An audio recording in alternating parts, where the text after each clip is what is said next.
ala alihi washabihi wa mawala la haula wala quwata illa billah. Amma ba'du. Jadi kita ketemu lagi untuk materi selanjutnya. Minggu kemarin kita tidak masuk karena kita memang lagi libur nasional ya. Tak tahu nih di Jambi minggu kemarin apa libur nasional apa tidak? Sama ya? Oh, berarti kita satu Indonesia berarti. Mana tahu berubah kan? Nah, jadi alhamdulillah minggu ini kita masuk. Semalam saya memang rapat dari pagi sampai sore, tidak bisa gerak. Hari inilah alhamdulillah disepakati. Jadi saya akan menyampaikan pengenalan terhadap mata kuliah kita. Mata kuliah kita adalah pengantar politik dan kebijakan pendidikan Islam di Indonesia. Hari ini saya akan menyampaikan beberapa materi secara lisan, tatap muka. Nanti PowerPoint-nya akan saya share. Akan saya share ke grup ya materinya. Jadi nanti Anda bisa mengambilnya di grup. Jadi hari ini saya akan menyampaikan poin-poin yang terkait dengan apa yang dimaksud dengan politik dan kebijakan pendidikan agama Islam seperti apa. Kenapa agama itu perlu ada kebijakan politik? Kemudian hubungannya dengan Indonesia itu seperti apa? Apakah sama dengan konsep agama pada umumnya? Nah, ini nanti yang akan saya sampaikan berikutnya.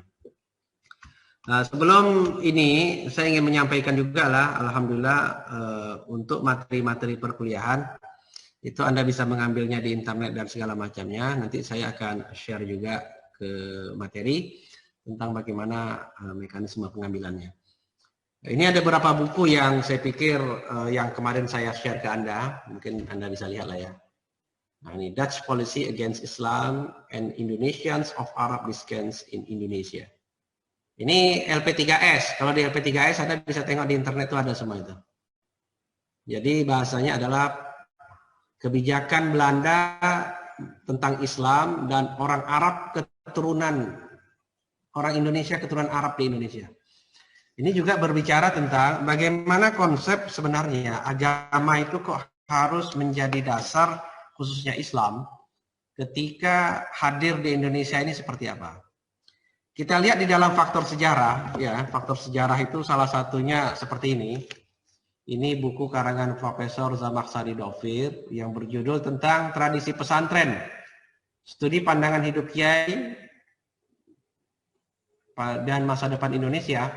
Ini dia menceritakan bahwa ternyata Islam di Indonesia itu masuknya itu lebih dulu daripada konsep-konsep pengembangan nilai dasar berada di tengah-tengah masyarakat. Islam hadir ketika negeri kita itu sudah memiliki konsep kerajaan. Walaupun kerajaan yang dimaksud itu adalah kerajaan-kerajaan Hindu dan Buddha. Nah, jadi maknanya bahwa agama ini bergerak khususnya di level-level masyarakat dulu. Memperkenalkan pembelajaran, memperkenalkan keagamaan. Nah, inilah yang terjadi dalam sistem-sistem yang awal pada masanya. Yang kita kenal dulu ada istilah yang berhubungan dengan Wali Songo, kemudian yang berhubungan dengan transformasi pengetahuan dari Timur Tengah ke Indonesia melalui Gujarat, melalui daerah Sumatera sampai ke daerah Pulau Jawa dan seterusnya. Nah, ternyata agama ini Islam itu memandang agama itu bukan hanya sebagai persoalan kepercayaan kepada Tuhan. Tapi Islam ternyata luas lagi memandang bahwa agama ini adalah mencakup keseluruhan hidup manusia. Jadi dia juga berbicara tentang bagaimana membentuk manusia. Bagaimana bina masyarakat, bagaimana masuk ke dalam tatanan politik. Nah, ini yang menjadi pada hari ini konsep keagamaan itu mulai bergerak. Nah, misalkan ya, agama memiliki misalkan Islam itu juga dalam konteks realitas kedakwahannya itu dia menghimpun manusia. Menghimpun manusia ini kan kalau tidak ada satu sistem yang kuat, nah ini saya pikir ini akan memberikan pengaruh besar bagi perkembangan masyarakat. Contoh, kita ada namanya sholat Jumat.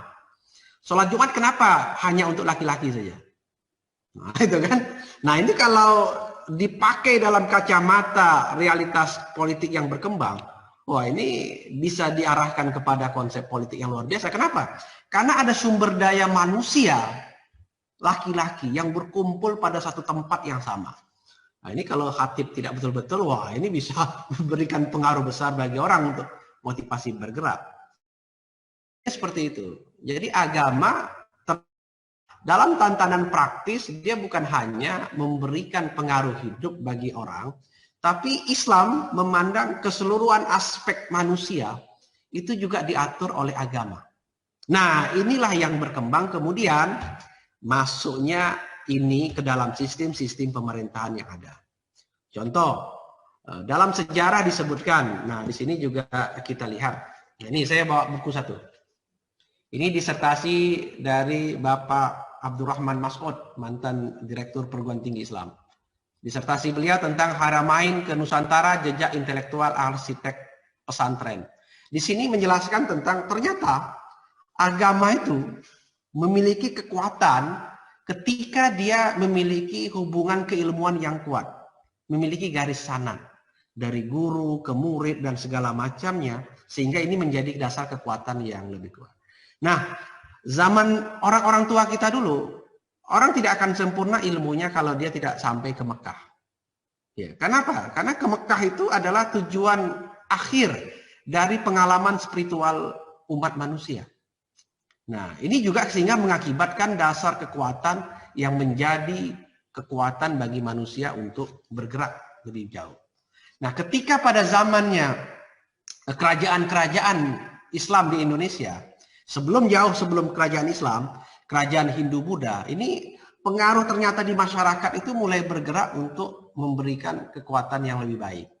Nah, ketika terjadi peralihan dari dinasti Majapahit di Jawa misalkan, masuk kepada dinasti Demak Islam, nah ini ternyata gerak yang dipakai juga dalam konteks keagamaan, ini perlu mendirikan suatu konsep perlindungan kepada umat. Nah, perlindungan kepada umat tujuannya adalah supaya nilai dasar keagamaan itu bisa dipraktekkan dengan cara-cara yang lebih lebih tersistem, lebih terformat, menjadi lebih baik. Kita lihat juga pada zaman Nabi. Pada zaman Nabi awalnya, Islam itu diperkenalkan ke dalam konsep agama tauhid. Kapan dia menjadi sebuah agama? Setelah Haji Wada ya. Jadi setelah terakhir baru muncul ketika Nabi sudah berangkat ke Madinah, sudah membentuk fasilitas masyarakat sehingga dia mulai bergerak. Nah, ini juga yang terjadi ketika Islam itu bergerak dalam tatanan di Indonesia, pergantian pimpinan. Bahkan ketika dia mulai masuk ke dalam sistem kerajaan yang berada di kita, agama ternyata punya peran besar dalam hal memperkuat keyakinan umat. Bahkan banyak gelar-gelar yang ada di dalam sistem kerajaan kita itu memakai gelar-gelar keagamaan yang muncul di dalam sistem ajaran Al-Quran. Misalkan sultan, nah kita bisa bergerak dengan konsep seperti itu. Nah, kemudian juga dalam realitas keagamaan ada yang namanya kan dengan kiai dan segala macamnya di masyarakat. Nah, itu juga mengambil pola-pola yang ada di dalam konsep yang seperti itu. Nah, ini kemudian berkembang lagi ketika misalkan agama yang sudah dikelola oleh pemerintah dalam bentuk kerajaan pada zaman itu, mulai masuklah Belanda atau kita katakan orang yang asing yang berbeda pemahaman keagamaannya, mulai memiliki kekuatan politik untuk bergerak melawan ke dalam bangsa kita. Pada awalnya mereka itu kan hanya ingin berdagang, tidak ada yang lain. Tapi ketika dia mulai konsep perdagangan mulai masuk dalam realitas masyarakat, mulai yang digerakkan dia adalah bagaimana menjaga konsep perekonomian ini supaya tidak menjadi dasar orang untuk mengambil alih secara sepihak. Nah, inilah yang saya katakan bahwa mulai terjadinya pengawasan terhadap aset-aset yang oleh pihak-pihak awal Belanda masuk. Nah, mereka mulai membuat konsep gerakan untuk melihat bagaimana kerjasama ekonomi ini mulai bergerak. Nah ternyata waktu itu pimpinan kita sudah memiliki, kita sudah punya sultan, sudah punya raja, dan segala macamnya. Nah, ide-ide mereka mulai bergerak. Makanya kalau kita lihat di dalam sejarah ini, nah ini ada buku dalam disertasinya Pak Profesor Akip Suminto, Politik Islam Hindia Belanda. Ini, nah, politik Islam Hindia Belanda ini bercerita tentang bagaimana agama yang pada hari itu sudah menjadi kekuatan besar dalam sejarah kerajaan Islam di Indonesia, ini ternyata harus dikawal secara lebih baik lagi. Makanya Belanda membuat sebuah namanya kantor van apa nih yang dia sebut dengan bagaimana membackup agama menjadi lebih baik lagi. Jadi perlu dikontrol. Kenapa dia perlu dikontrol? Supaya jangan sampai konsepnya melawan pemerintah ketika itu. Nah inilah yang saya katakan dalam peranan pemerintahan Belanda pada awalnya, agama ini perlu dikontrol karena dia memakai ada konsep supaya jangan sampai melawan pemerintah. Kenapa begitu? Karena yang dipentingkan pada zaman konsep kolonial itu adalah bagaimana aset ekonomi mereka, ya, aset ekonomi pihak kolonial Belanda itu tidak terganggu oleh hadirnya banyak paham-paham yang menurut mereka harus disiasati. Nah ini yang saya bilang dari awal bahwa ternyata memang Belanda punya kepentingan terhadap di kita. Kenapa? Karena dia melihat dia adalah orang luar yang masuk. Begitu dia masuk ke dalam sistem kebudayaan kita, sistem tatanan masyarakat kita, dia melihat bahwa ternyata Islam ini sudah dimodifikasi dalam bentuk pembelajaran, dalam bentuk politik, dalam bentuk apa segala macam ke dalam sistem kerajaan-kerajaan Islam yang ada. Nah, Christian Senopurgronya, salah satu orang yang mendapat tugas oleh pemerintah Belanda untuk mengawal bagaimana pemahaman Islam ini bisa bergerak di masyarakat, itu menilai bahwa sehebat apapun pemerintah kolonial ketika ingin masuk ke dalam sistem pemerintahan Indonesia, sistem pemerintahan di Nusantara kita ketika itu, mereka akan berhadapan dengan orang Islam. Kenapa? Karena kita mayoritas. Nah ini yang dilihat dia perlu mendapat pemahaman-pemahaman baru. Apakah dulu kita tidak pernah belajar tentang pendidikan? Kita belajar. Pondok pesantren kita lebih dulu berkembang daripada berada di Belanda. Ini macam contoh.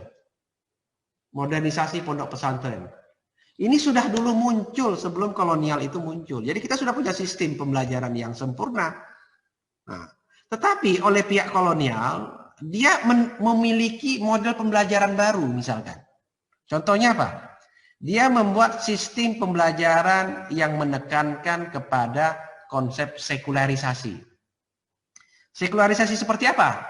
Dengan menyatakan bahwa agama itu belajarnya bukan di bangku pendidikan, tapi belajarnya di sektor lembaga-lembaga keagamaan saja, seperti masjid, seperti apa segala macam. Nah, mereka sudah mulai muncul dengan konsep-konsep yang seperti itu. Nah, makanya saya katakan ada sebuah buku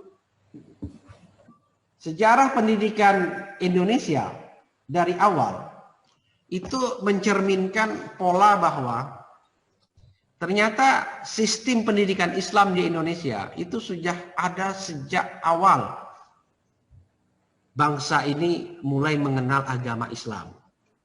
Nah, oleh pihak kolonial Belanda, dia mulai membuat konsep restrukturisasi dan modernisasi pendidikan dalam bentuk yang seperti apa? Bahwa salah satu contoh konkret yang dibawa oleh mereka adalah misalkan sistem pembelajaran melalui bangku, duduk di atas kursi. Dulu kita, pembelajaran kita kan rata-rata itu di masjid. Rata-rata di daerah di emperan-emperan seperti itu. Di teras-teras masjid atau di musola, di langgar. Nah, oleh pihak kolonial ini dipindahkan pembelajarannya melalui kursi dan segala macamnya. Pada zaman itu, tahun 1820, itu termasuk sesuatu yang paling baru itu. Tidak pernah mengenal seperti itu. Kenapa? Ya karena kan kita sistem pembelajaran tetap berada di bawah, yang sekarang masih ada ini masih banyak dipakai oleh pemerintah. Ya, kenapa? Karena kalau di kita, Pak Kiai menyatakan, kenapa pelajaran itu berada di bawah? Ya, hemat kursi. Orang bisa damai duduk, gitu kan. Nah, tapi sekarang tidak, dengan sistem modern kan sudah mulai bergerak dengan konsep yang seperti itu. Nah, kondisi seperti ini mengakibatkan mulailah modernisasi pemikiran pendidikan Islam mulai bergerak ke dalam konsep yang lebih besar lagi. Apa itu? Mereka mulai bergerak ke dalam bagaimana mengembangkan pola pendidikan yang lebih baik lagi. Nah, apakah tidak ada tantangan? Kita ingat dulu dalam sejarah bagaimana Kiai Haji Ahmad Dahlan mulai mengajarkan konsep pendidikan keagamaan ala Muhammadiyah dengan memakai sistem bangku dan kursi. Nah, itu tantangannya juga luar biasa ketika itu. Ketika beliau berani meyakinkan bahwa itu adalah persoalan sarana, bukan itu yang menjadi tujuan dalam sebuah pendidikan, akhirnya sampai hari ini semuanya bisa menerima dengan konsep yang seperti itu. Tetapi ada satu hal lagi yang menjadi dasar kuat dari pemerintah kolonial. Ternyata apa? Ternyata pemerintah kolonial itu karena basisnya adalah bukan Islam dan di daerah mereka sudah terjadi sekularisasi, pemisahan pembelajaran keagamaan dengan pembelajaran yang berada di bangku sekolah. Jadi materi-materi umum, sains, itu yang dipelajari, sedangkan agama itu tidak. Inilah mulai mereka memperkenalkannya ke dalam sistem pembelajaran di Indonesia. Nah, inilah mulai kemudian terjadinya beberapa pertentangan. Pertentangan seperti apa? Karena pertentangan dalam pengertian kita adalah namanya sistem pembelajaran, agama maupun tidak, itu harus masuk ke dalam sistem pembelajaran bagi anak didik. Tapi oleh pemerintah kolonial itu tidak mau. Itu urusannya urusan kiai, itu urusan lain, bukan urusan keagamaan.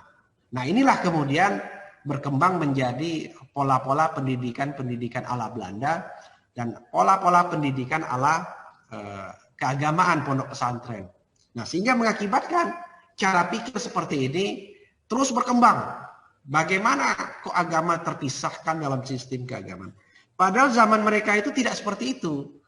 Mereka menginginkan pemerintah hanya mengontrol sistem pembelajaran yang berbasiskan sains. Pembelajaran yang berbasiskan agama itu berada di madrasah dan pesantren ketika itu. Nah, inilah yang kemudian bergerak dalam konteks pembelajaran kita pada hari ini, mulai terjadi suatu dinamika baru. Bagaimana kalau ini dijadikan satu? Bagaimana ketidak? Nah, waktu itu pemerintah kolonial memang sangat menolak itu. Ya, dengan sangat menolak itu. Oke, sebentar ya.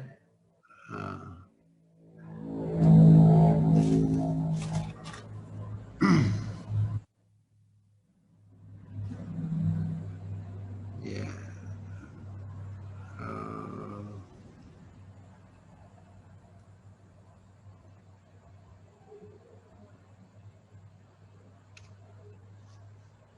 Bentar.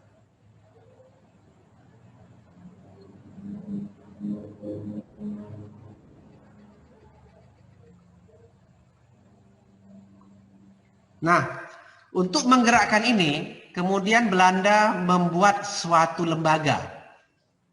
Suatu lembaga untuk mengontrol bagaimana jalannya pendidikan-pendidikan keagamaan di kita pada zaman itu, dengan namanya Kantor von Inlandse Zaken. Kantor van Inlandse Zaken, yang dimaksud adalah kantor untuk urusan-urusan pribumi. Intinya adalah pribumi. Dia tidak pernah berbicara itu. Tetapi kantor pribumi itu isinya apa? Ternyata isinya adalah mengurus tentang orang Islam.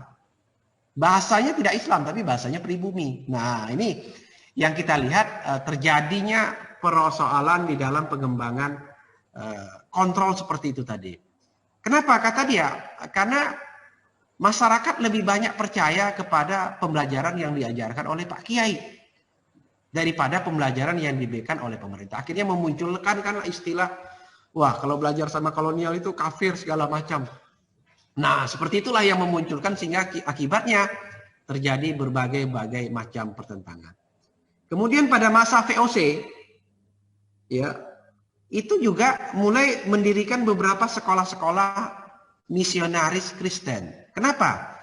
Nah, inilah yang dikhawatirkan oleh para ulama dan kiai kita pada zaman-zaman kolonialisme itu. Kenapa? Karena ternyata mereka mensisipkan, walaupun mereka menyatakan tidak masuk agama dalam proses pembelajaran formal, tapi ternyata mereka mensisipkan materi-materi ya, yang mulai mengajak kepada konsep kepercayaan kepada agama lain. Misalkan misionaris dan segala macam. Inilah yang mereka yang dikatakan oleh Ahmad Dahlan, kita harus masuk ke dalam sistem pemerintahan pembelajaran. Kalau tidak apa? Kalau tidak nanti habis mereka semua yang akan menghantam konsep seperti ini.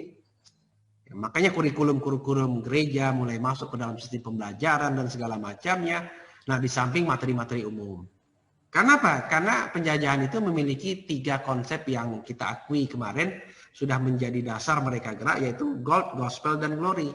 Mencari keuntungan untuk menyebarkan misi dan mencari kemenangan di daerah jajahan. Nah, inilah yang kita katakan bahwa inilah yang perlu diantisipasi dalam sistem pembelajaran pada zaman kolonial. Kenapa? Pada satu sisi mereka ingin memodernisasi pendidikan keagamaan Islam yang pada hari itu sudah berkembang sejak zaman-zaman sebelum mereka masuk, sebelum kolonial masuk. Kita terima itu. Tetapi ternyata ada sisipan-sisipan di tengah yang mengakibatkan terjadinya pendapat-pendapat yang berbeda terhadap pemahaman itu. Nah, apakah sekolah pertama yang didirikan oleh Belanda di Indonesia kolonial itu tahun 1807. 1807 adalah Belanda mendirikan sekolah bagi khusus anak-anak Belanda. Namanya ELS. Singkatannya E, L, dan S. Europese Leger School, atau bahasanya adalah sekolah rendah khusus Belanda. Sekolah rendah itu kalau kita pada hari ini adalah sekolah tingkat dasar, ya, SD ataupun MI. Nah, itu tahun 1807 itu adalah sekolah pertama yang didirikan oleh pemerintah Belanda. Kurikulumnya apa?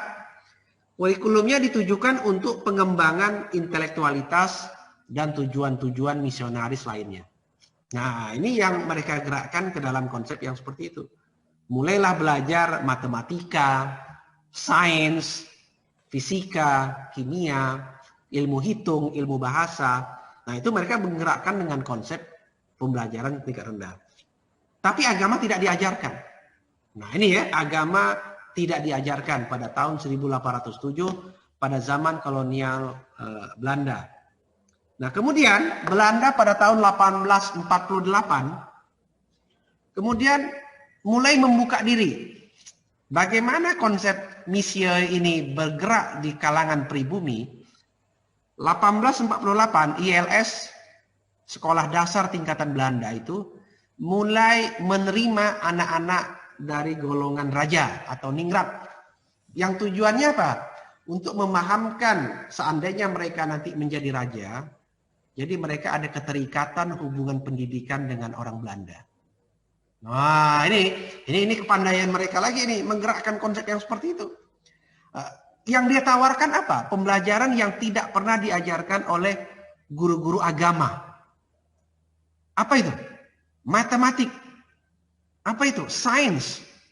Apa itu? Ilmu yang lain, ilmu-ilmu eksak.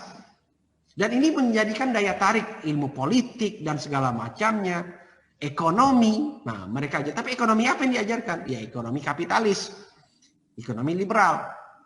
Kenapa mereka mengajak anak-anak raja mulai masuk ke dalam sistem? Karena ke depan mereka berpikir kita akan lama di negeri jajahan. Karena kita lama, ya kita harus membawa mereka menjadi bagian dari kita. Ternyata anak-anak kita mulai bergerak. Tahun 1854, nah ini ya 1854, ternyata Belanda membuat sebuah kebijakan baru. Apa itu? Bahwa bagi anak bumi putra itu diperbolehkan sekolah di sekolah Belanda dengan catatan mereka anak orang kaya.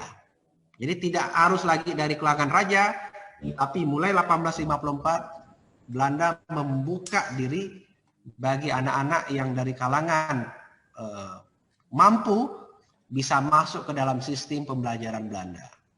Nah, ini mengakibatkan seluruh Nusantara mulai banyak mendirikan sekolah-sekolah Belanda di Nusantara. Ya.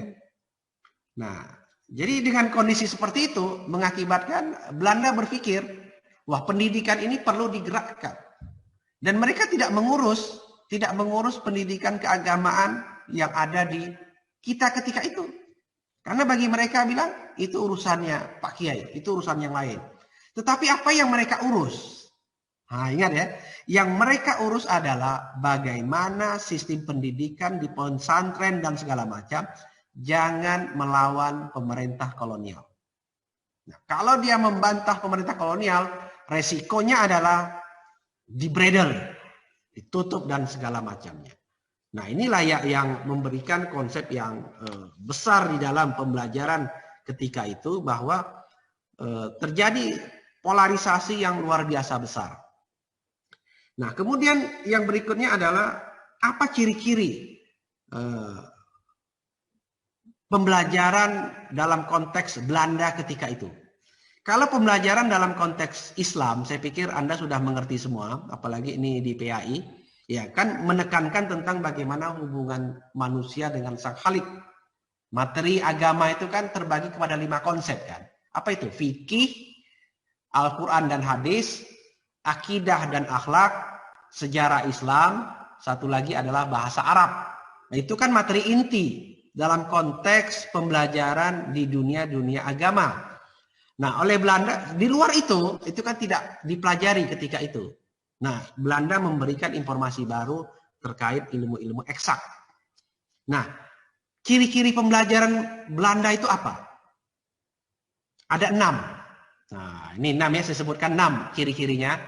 Nah, nanti saya share kalau Anda mau catat boleh bagus. Yang pertama adalah cirinya adalah gradualisme. Gradualisme itu adalah ciri pertama dalam sistem pembelajaran ala politik Belanda. Apa dimaksud dengan gradualisme? Sistem yang diambil dia adalah memakai tingkatan-tingkatan pendidikan.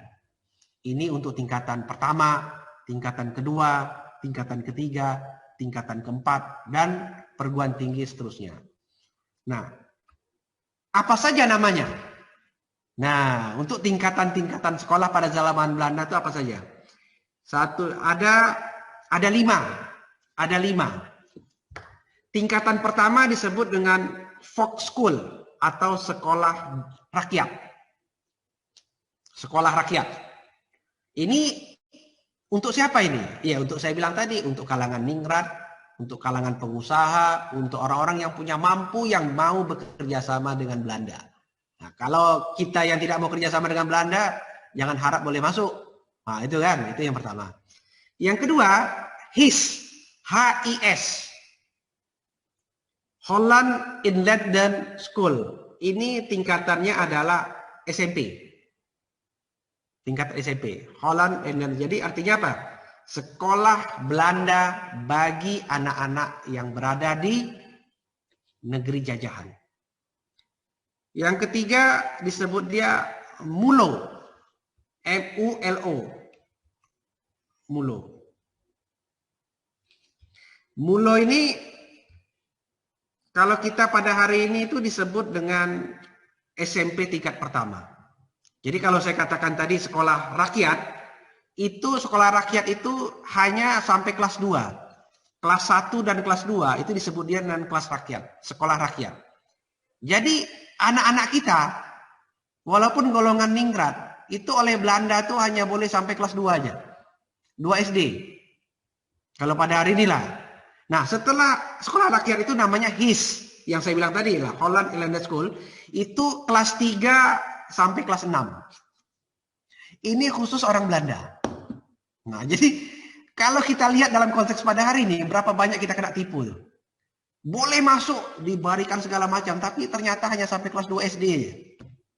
Kalau Anda anak-anak kelas 3 sampai kelas 6, tidak bisa masuk di sekolah rakyat, tapi masuk ke HIS, Holland Inland School. Nah, di atas kelas 6, itu mereka sebut dengan MULO, M-U-L-O. MULO itu Meer Indakbad Lager Onderwijs, itu yang pada hari ini kita disebut dengan SMP. SMP ya. MULO itu tingkatan SMP. Kemudian jenjang yang berikutnya namanya adalah HBS. H, B, dan S. Borget School, atau yang pada hari ini kita bilang SMA. Sejajar dengan SMA itu namanya adalah AMS. Algemeen Middelbare School, atau sekolah menengah kejuruan.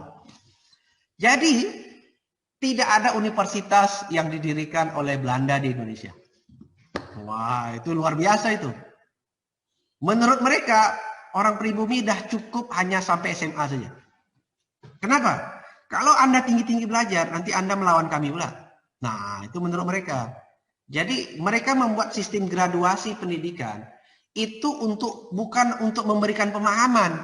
Nah, ini yang Anda harus tahu ya. Tetapi untuk memberikan tolak ukur kemampuan mereka supaya mudah untuk diketahui batas kemampuan. Jadi kalau sampai kelas 2, paling cuma bisa baca tulis saja. Yang lain kan tak bisa. Jadi mudah mereka kontrol. Nah, itu diajarkan oleh kaum ningrat. Nah, coba Anda bayangkan. Jadi berapa jauh yang mereka berikan. Anak Belanda sampai SMA. Kita dah sampai kelas 2 aja dah sukanya minta ampun. Wih, dah bangga luar biasa. Nah, kenapa? Karena pakai dasi sekolahnya, pakai ini. Jadi kata mereka bilang, wah sudah setara nih dengan anak-anak Belanda Anda belajar. Padahal cuma sampai kelas 2 aja. Nah ini ya, itulah yang saya katakan politik Belanda. Itu ada masanya mereka ingin memajukan Islam. Bukan Islam ya, memajukan pendidikan bagi anak pribumi. Setelah politik etis yang dikeluarkan oleh Douwe Dekker. Tetapi tetap ada batasan. Karena mereka mengatakan begini. Sehebat apapun anak pribumi, jangan sampai dia menjadi tuan bagi kita orang Belanda. Nah, itu yang masuk ke dalam sistem graduation yang saya katakan menjadi bagian sehingga mengakibatkan terjadinya pemberontakan di dalam hal pengembangan politik. Kenapa mereka berpikir seperti itu? Karena mereka bilang pendidikan ini kalau tidak disusun skenario pembelajarannya, dia akan bisa berbalik arah untuk menghantam pemerintah menurut mereka. Nah, itu yang perlu digerakkan. Sistem seperti ini mereka tidak pernah menjelaskan. Mereka hanya memberikan tawaran. Nah, pertanyaannya adalah dari mana kita tahu bahwa ini politik mereka? Ketika dokumen-dokumen sejarah berbicara tentang realitas seperti itu. Nah, ini yang saya katakan mulai gerak. Kemudian ciri yang kedua, pemikiran politik pendidikan pada zaman kolonial itu adalah dualisme. Dualisme. Apa itu dualisme? Dualisme yang dimaksud adalah walaupun konsep pembelajaran itu bagi anak pribumi ada, tetapi materi pembelajarannya itu tidak sama. Nah, tidak sama ya. Nah, ini yang perlu kita pikirkan. Misalkan tidak sama bagaimana? Kita sama-sama belajar ilmu hitung. Tapi ilmu hitung yang diajarkan ke kita paling sampai angka 10. Penjumlahan, pengurangan, selesai. Pembagian, kemudian apalagi itu perkalian, itu tidak diajarkan. Jadi mereka membuat konsep pemisahan yang luar biasa. Karena mereka juga takut kalau pribumi ini pandai, nanti habis kita. Nah, itu kan otak penjajah itu macam-macam gitu. Dia ada ketidakikhlasan memberikan materi. Nah, itulah yang berbedanya dengan sistem pendidikan Islam. Sistem pendidikan Islam itu kan diambil dari hati dulu. Keikhlasan dulu memberikan pembelajaran. Murid yang menerima belajar juga legowo hatinya menerima murid. Makanya kita ada sistem konsep sanat keguruan. Kenapa? Tidak ada yang ditutupi. Apa yang diminta berikan. Tapi kalau kolonial Belanda, tidak semua. Kalau Anda ingin lebih, Anda bayar. Anda begini, Anda begini. Tak bisa juga kita dapat. Makanya konsep seperti ini mengakibatkan kalau kita pada zaman penjajahan tidak akan pernah bisa maju. Apapun hebatnya. Nah, kenapa? Kita tetap dianggap bodoh. Karena dia ketakutannya di situ. Karena Belanda sudah berpikir pendidikan ini membuat orang pintar. Pendidikan itu bisa membuat orang menguasai orang. Pendidikan ini bisa membuat suatu komunitas tertentu. Dan pendidikan bisa membentuk pola pikir manusia. Kalau Anda tidak percaya, misalkan Anda adalah seorang guru. Anda ngajar kelas 1 atau kelas 2 SD. Itu kan anak-anak yang mengikut semua itu. Apapun kata Anda pasti dia ngikut. Nah, Belanda sudah menganalisis konsep seperti itu sampai ke akar-akarnya. Kalau Anda katakan bahwa 1 tambah 1 itu 10, dan Anda ajarkan dia selama 10 tahun, sampai 30 tahun kemudian dia tetap mengatakan 1 tambah 1 itu 10, walaupun itu salah. Nah, itu kan persoalannya apa itu? Doktrin. Nah, Belanda menyatakan orang akan belajar sistem kritis itu, itulah yang tidak diajarkan ke dalam sistem pembelajaran bagi masyarakat pribumi. Terima saja. Terima saja, tidak boleh bertanya, tidak boleh apa segala macam, salah benar, silakan. Nah, padahal yang disampaikan itu salah. Nah, ini ya, itu yang disebut dualisme dalam sistem pembelajaran Belanda. Walaupun pada hakikatnya dia sama satu duduk antara orang Belanda sama orang pribumi, tapi materi yang didapatkan itu berbeda. Nah, itulah yang membedakan dengan konsep kita dengan konsep mereka. Jadi ada semacam ketidakikhlasan dalam pembelajaran seperti itu. Ini mengakibatkan cara pandang yang kita harus robah pada zaman itu. Makanya kita beruntung punya ulama-ulama, kiai-kiai yang menyadari bahwa itu semua adalah tipu muslihat. Makanya perlu ada komitmen untuk merdeka. Nah, ini yang dikatakan itu. Yang ketiga, ciri-ciri politik kebijakan Belanda kolonial pada zaman itu adalah adanya sentralisme. Sentralisme yang seperti apa? Seluruh materi, seluruh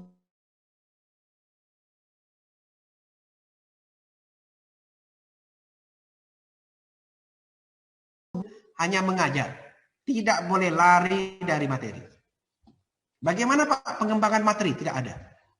Nah, kalau kita sekarang, sistem pembelajaran kita memang ada kurikulum sentral dari pusat. Tetapi guru diberikan kebebasan dalam hal pengayaan materi. Ya kan, itu perbedaannya. Kalau zaman kolonial tidak bisa. Ini Anda ya tidak boleh lewat dari situ. Itu ada konsep sentralistik. Jadi sentralistik ini membuat konsep bahwa ternyata orang-orang yang ke pendidikan itu adalah orang-orang terpilih. Jadi kalau mereka sudah bisa mengenyam pendidikan Belanda, itu ke depan mereka akan menjadi orang-orang pegawai-pegawai Belanda. Nah, itu yang bergerak. Jadi pemahaman begitu. Yang keempat, keterbatasan tujuan. Keterbatasan tujuan. Nah, apa tujuan pendidikan Islam? Tujuan pendidikan Islam kan adalah yang tertinggi apa? Untuk sarana pengabdian kepada Allah. Pengetahuan itu dipakai untuk mengajarkan orang supaya berbuat baik, supaya bisa mengabdi ke masyarakat dan mendapat keridhaan dari Allah. Makanya konsep pendidikan dalam Islam itu diambil dari kata-kata Rabbun. Tarbiyah. Apa itu? Tarbiyah kan roh. Rabbun itu artinya Tuhan. Tarbiyah artinya konsep nilai dasar ketuhanan. Maknanya apa? Pendidikan berusaha Islam mendekatkan anak didik untuk dekat kepada nilai-nilai dasar keislaman, mengabdi kepada Allah. Nah, tapi kalau di keterbatasan tujuan dalam ciri-ciri pendidikan kolonial Belanda, itu bukan seperti itu. Tujuannya apa? Tujuannya adalah untuk supaya mereka kekal di daerah jajahan. Mereka akan menjadi pemimpin yang bisa membawa kaum pribumi untuk patuh kepada mereka. Itu tujuan mereka begitu. Jadi pembelajaran diajarkan itu supaya ada nilai-nilai. Yang kelima, korkodansi. Korkodansi. Apa itu korkodansi? Korkodansi itu adalah pembelajaran terutama diselipkan materi-materi tertentu. Nah, ini ya. Materi tertentu itu seperti apa? Ya, yang saya bilang tadi. Pada masanya mereka menyatakan tidak mengajar agama di dalam sistem pembelajaran. Tetapi sebelum belajar disuruh berdoa cara mereka. Nah, coba Anda bayangkan. Nah, itu yang sistem-sistem koordinasi yang seperti itulah yang kadang-kala menurut kita ini tidak konsisten. Tapi tetap mereka katakan bahwa ini merupakan bagian daripada proses. Nah, jadi pun kita harus ikut juga. Nah, sama juga misalkan dengan kita kan, proses pembelajarannya ketika misalkan kita mengajar ajaran PAI lah misalkan, atau suatu visi sekolah tentang konsep keislaman. Sebelum belajar kita baca doa. Rabbi shrahli sodri wa yassirli amri walul macam-macam. Kemudian baca rozuna ilman nafi'an wa amalan takabbalan. Nah, itu ternyata dimasukkan juga ke dalam sistem pembelajaran mereka. Tapi dengan kalimat yang berbeda. Apa itu? Semoga Tuhan memberkahi kita segala macam. Padahal menurut mereka kan tidak boleh memisahkan. Tapi dalam praktiknya ternyata juga ada. Nah, ini yang kadangkala menimbulkan keraguan waktu zaman-zaman seperti itu. Kemudian yang terakhir adalah keterbatasan kurikulum anak pribumi. Nah, ini dia keterbatasan kurikulum. Karena mereka bilang begini, sehebat apapun Anda, apakah Anda ningrat ataupun Anda anak raja ataupun Anda orang kaya, tapi tetap kurikulum Anda itu adalah kurikulum anak jajahan.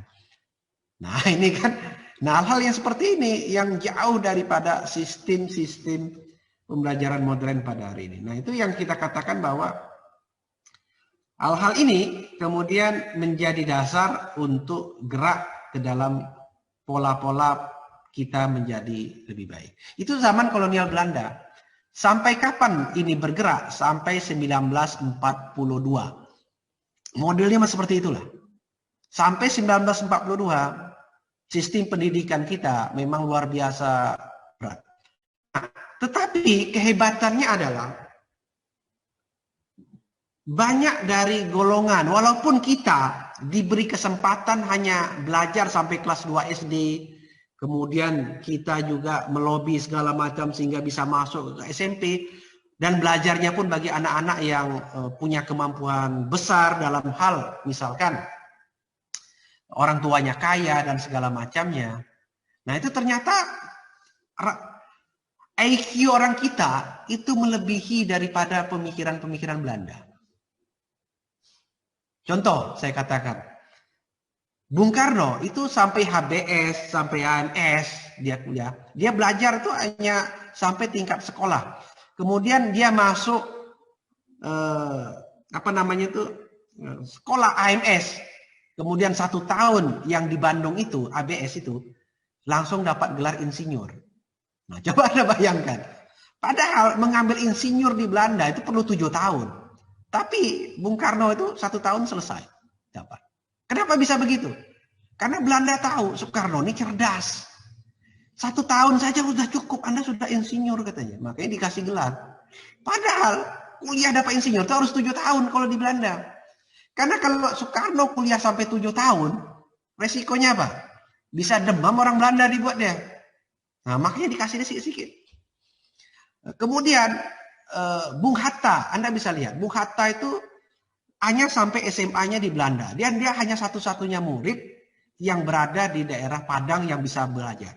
Dia kuliah karena dia dekat dengan residen Belanda, akhirnya oleh orang tuanya disekolahkan di Belanda, di Amsterdam, sehingga mengambil jurusan filsafat. Makanya Bung Hatta S1-nya itu dari Belanda. Berapa tahun dia mengambil?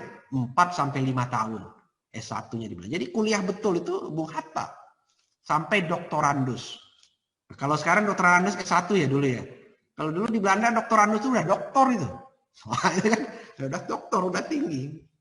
Nah, Bung Hatta kuliahnya sampai ke Belanda. Makanya Bung Hatta itu digandeng oleh Bung Karno dalam sistem pemerintahan karena beliau sangat mengerti sistem pendidikan Indonesia dan sistem pendidikan di Belanda. Nah, ini yang kita lihat di dalam sejarah-sejarah kita.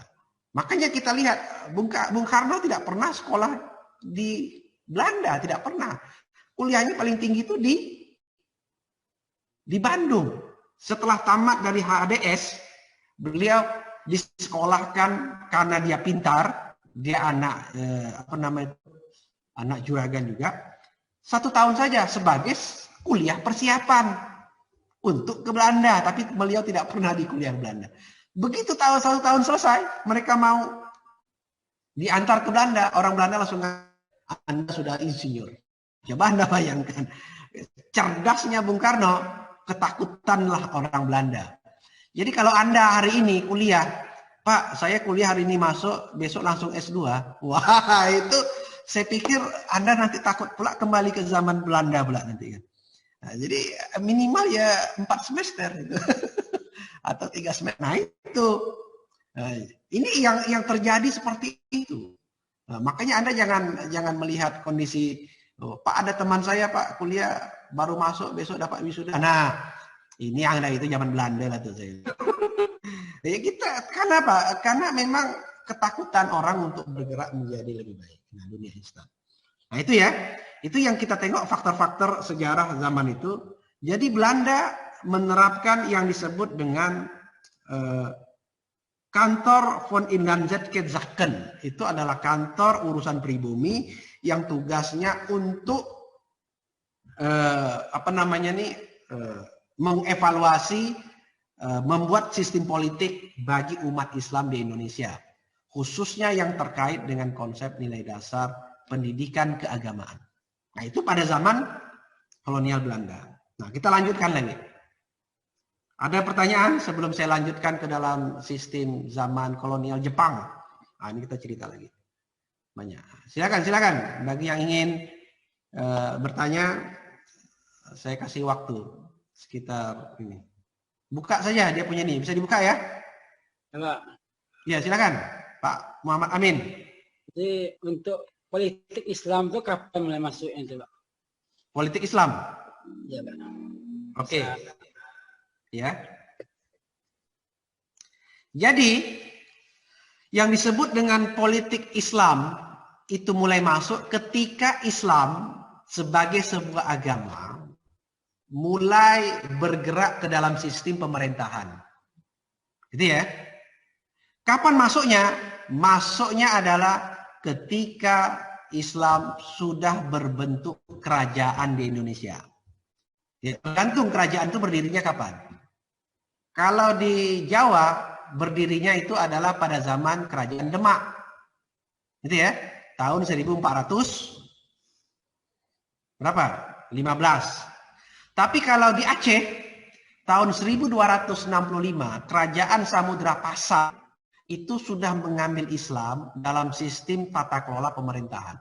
1265 itu di daerah Samudra Pasai. Nah, kalau di Jambi, Kerajaan Jambi kapan berdirinya? Nah, itu yang harus kita lihat. Jadi berdirinya itu adalah ketika seperti itu. Nah, apakah cukup kita berbicara tentang politik Islam? Tidak. Apa hubungan politik Islam ketika dia masuk ke dalam sistem pendidikan? Nah, itu yang paling penting kita kaitkan. Kapan? Ketika pendidikan itu menjadi sumber utama kemajuan suatu pemerintahan.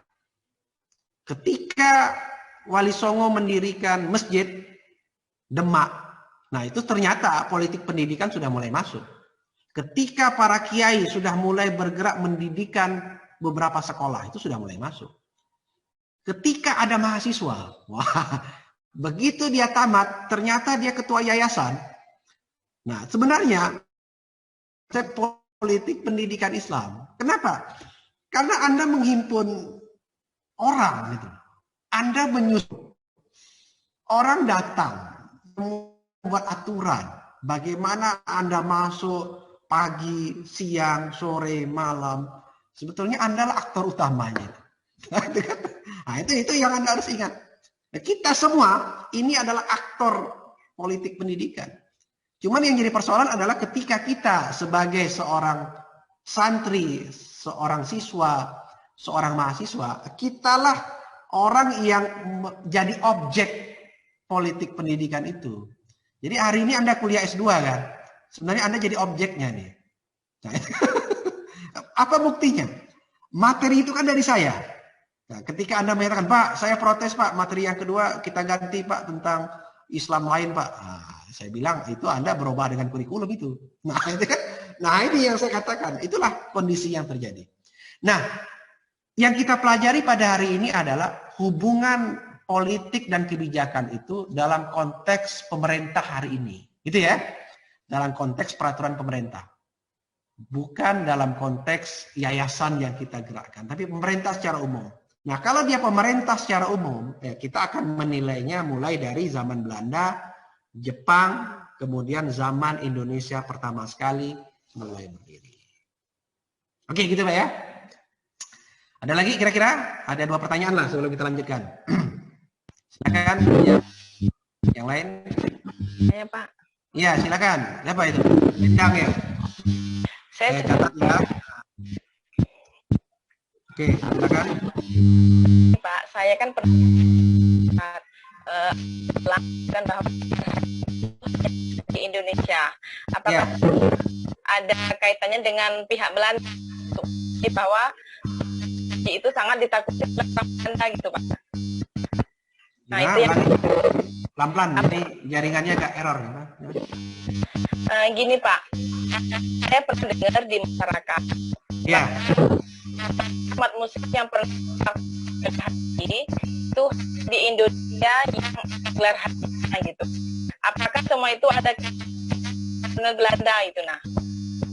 Oh, apa hubungannya dengan Belanda gitu?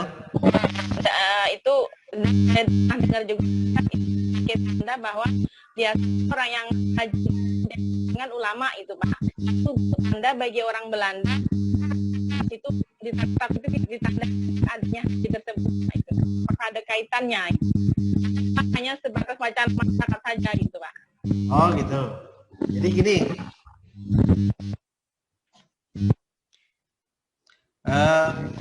Coba di mute dulu biar saya bisa ngomong. Oke ya. Karena ini sinyalnya ini agak error. Jadi begini, pada zaman kolonial Belanda, siapa yang mereka paling takut itu? Orang Belanda tuh paling takut tuh hanya 2 saja.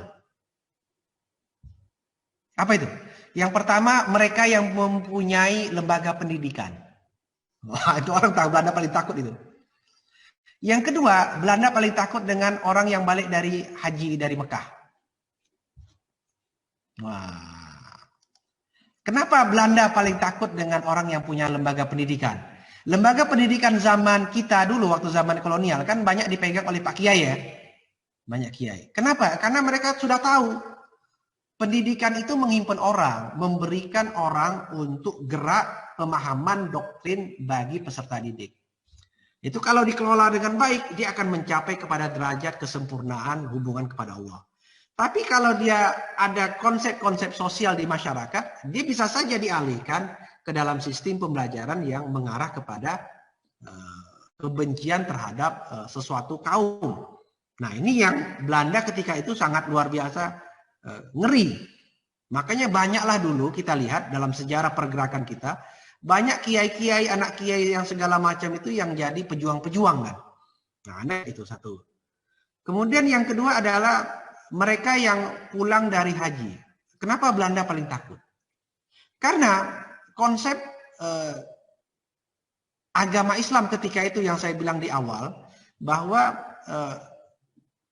orang untuk sampai ke Mekah dan Madinah, Haramain, itu tingkat spiritualitasnya tinggi dan perjalanannya luar biasa berat. Orang dulu naik kapal 3 bulan sampai kan. Kalau sekarang sekitar 12 jam atau tak sampai bisa sampai di sana kan. Tetapi efek dari mereka pulang itu biasanya membentuk pergerakan-pergerakan. Nah, dalam hal untuk pembebasan negeri Muslim dari cakupan penjajahan Belanda atau kafir. Nah, ini yang mengakibatkan Belanda perlu membentuk sebuah kantor khusus untuk mengawasi hal-hal seperti itu. Nah, kalau pertanyaannya pada hari ini, apakah orang-orang yang kemarin banyak ulama gitu ya, segala macam yang dekat, kemudian ditakuti oleh pemerintah, apakah sisa-sisa dari kolonial gitu? Itu kalau saya katakan ya belum tahu juga, belum tentu juga. Karena kolonial itu kan 75 tahun yang lalu. Nah, sekarang kan tidak lagi, orang sudah merdeka, sudah bebas. Tetapi barangkali tentu sistem pembelajaran yang ada di kita, ini tentu kita akan melihatnya apakah ini bisa membawa kepada kritik kepada pemerintah atau tidak. Nah, itu yang saya katakan perlu kita lihat konsep politik yang bergerak pada hari ini. Tapi Anda harus paham, Indonesia apapun perkembangan politiknya berbeda, tetapi tetap di atasnya adalah umat Islam. Betul tidak? Umat Islam, mau presiden, mau wakil presiden, mau menteri dan segala macam, itu tetap umat Islam yang bergerak. Cuman umat Islam yang memiliki pemikiran yang berbeda dari umumnya mereka yang berada di lembaga-lembaga tertentu. Nah, yang harus Anda pahami adalah setiap zaman itu ada orangnya. Setiap orang ada zamannya. Tapi apapun zamannya, tetap dia adalah orang Islam. Tidak mungkin orang Islam menghantam orang Islam sendiri. Berbeda pendapat itu biasa. Cuman yang jadi masalah pada hari ini adalah kadangkala kita tidak mengakui, kita menolak ketika ada orang yang berbeda dengan kita, memiliki cara pandang yang berbeda, kemudian dia membuat suatu kebijakan yang kita anggap itu berbeda dari kriteria umum. Nah, pertanyaannya adalah, kalau kita hanya memandang dari sisi nilai ke politik dan kebijakannya saja, itu berakibat akan terjadi benturan antara orang yang memiliki kekuasaan dengan para ulama yang kita katakan mulai bergerak di masyarakat. Tapi kalau kita satukan di dalam satu visi kita Islam yang besar, apa itu? Dia sama-sama Muslim, Pak. Dia sama-sama mukmin. Dia sama-sama umat Islam. Itu akan hilang. Makanya pada hari ini pemerintah mulai menggerakkan konsep pemikiran tentang moderasi dan segala macamnya. Supaya apa? Supaya jangan sampai kita terlalu banyak bercerita tentang persoalan politik praktis. Mata kuliah kita adalah politik dan kebijakan pendidikan. Tapi sifatnya adalah teori pengetahuan. Ingat ya, bukan praktis di lapangan. Teori pengetahuan. Nah, tujuannya untuk apa teori pengetahuan ini kita gerak? Supaya kita bisa kita tahu bahwa dalam setiap gerak langkah kehidupan masyarakat, itu tetap ada alur-alur sejarah yang berbeda dari kriteria-kriteria umum. Nah, itu yang harus kita perjuangkan sama-sama. Nah, menyatukan umat dengan satu pikiran yang sama, itu beda. Apalagi pada hari ini, barangkali dengan faktor internet, WhatsApp, apalagi itu, Facebook, Twitter, segala macam, hoax, segala macam ya. Itu memang luar biasa. Kalau kita tidak kembali kepada pemahaman awalnya ke dalam konsep keagamaan, konsep pendidikan yang ada, ya kita akan selamanya akan seperti itu juga. Tapi kalau kita katakan sudahlah, pada hari ini dia yang memegang peran, tetapi dia adalah saudara kita seiman. Nah, kalau tidak saudara seiman, dia saudara kita tentu ini tidak akan mungkin kita menjadi dasar gerak untuk tersia-siakan. Nah, semuanya akan seperti itu. Apakah ini warisan kolonial? Kolonial tidak pernah mewariskan apapun. Nah, itu saya bilang kan, kecuali orang tua kita pernah mewariskan kita sesuatu. Nah, itu yang harus diingat. Kolonial tidak pernah mewariskan, kecuali kita yang berbeda pendapat, kita yang berbeda paham ketika berhadapan dengan kondisi yang seperti itu. Itulah resikonya kalau kita berada di negara yang memang dari awal itu adalah berjuang. Kita semuanya akan seperti ini. Supaya apa? Kita harus memahami kondisi sosial yang bergerak di tempat kita. Nah, jadi yang kita pelajari adalah konsep politik kebijakan dalam tataran ilmu pengetahuan. Suatu kehidupan kita datanya. Contoh yang saya katakan begini. Ya. Ketika kita lihat pada zaman kolonial, itu pandangan kalau kita melihat pada zaman hari ini. Kenapa? Pada zaman kolonial itu tujuan sudah jelas, yaitu tidak akan pernah ada kesamaan orang pribumi dengan mereka yang memegang kendali pemerintahan. Nah, itu ya. Itu pada zaman kolonial. Tapi ketika kita pada zaman kita pada hari ini sudah bangsa Indonesia, kita memiliki suatu pandangan yang sama untuk bergerak mewujudkan suatu pendidikan. Nah, pertanyaannya adalah sekarang tergantung kita mau atau tidak. Nah, gitu kan? Itu yang saya katakan semuanya bagaimana kemampuan kita untuk memahami itu semua. Jadi saya pikir begitu, ya. Jadi jangan khawatir lah. Jadi saya pikir itu memang murni daripada konsep perbedaan pemahaman kita dalam hal seperti ini. Oke, Bu Endang ya. Mungkin udah jam 3. Ada yang ingin tanya lagi? Saya, Pak. Iya, silakan. Siapa? Istiqomah. Istiqomah. Wah, ya. Baik, Pak. Terima kasih. Pendidikan pada masa kolonial Belanda, yang mana kita ketahui di situ ada fakta-faktanya. Salah satunya itu adanya sekolah tandingan, ya, Pak. Apa? Adanya sekolah tandingan yang dipelopori atau digerakkan oleh Ki Hajar Dewantara. Itu tuh seperti apa, Pak?